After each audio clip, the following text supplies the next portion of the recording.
Dalam kitab Mukasyafatul Qulub karangan Imam Ghazali, terdapat dialog Nabi Musa alaihissalam dengan Allah Subhanahu wa taala tentang amalan yang disukai Allah Subhanahu wa taala. Wahai Allah, aku sudah melaksanakan ibadah yang Engkau perintahkan. Manakah di antara ibadahku yang Engkau senangi? Apakah salatku? Allah Subhanahu wa taala kemudian menjawab, salatmu itu hanya untukmu sendiri, karena salat membuat engkau terpelihara dari perbuatan keji dan mungkar.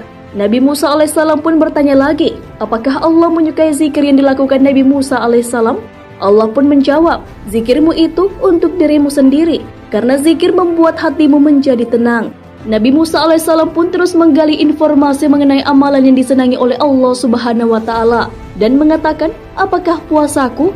Kemudian Allah Subhanahu wa taala menjawab, puasamu itu hanya untukmu saja, karena puasa melatih diri dan mengekang hawa nafsu. Tak sampai di situ, Nabi Musa alaihissalam masih bertanya, lalu ibadah apa yang membuat engkau senang ya Allah? Allah pun menjawab, sedekah. Tak kala engkau membahagiakan orang yang sedang kesusahan dengan sedekah, sesungguhnya aku berada di sampingnya. Dari dialog tersebut, ibadah-ibadah seperti sholat, puasa, dan zikir tidak menjamin Allah senang kepada kita, walaupun pahalanya tinggi.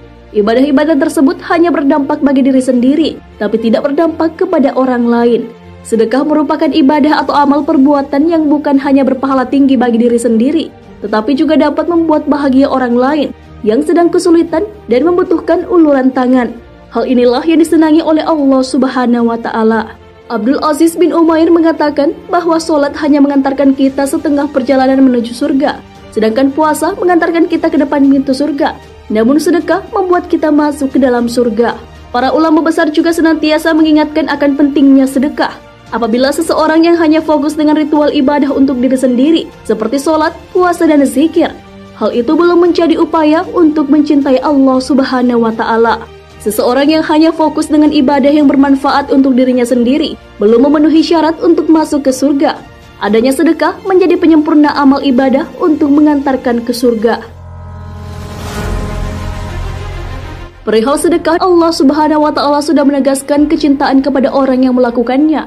Hal ini sesuai dengan firman Allah Subhanahu wa taala, sedekah, infak, zakat, dan perbuatan baikmu, itulah yang membuat aku senang, karena tak kala engkau membahagiakan orang yang sedang susah, aku hadir di sampingnya, dan aku akan menggantinya dengan ganjaran 700 kali lipat. Quran Surah Al-Baqarah ayat 261 hingga 262.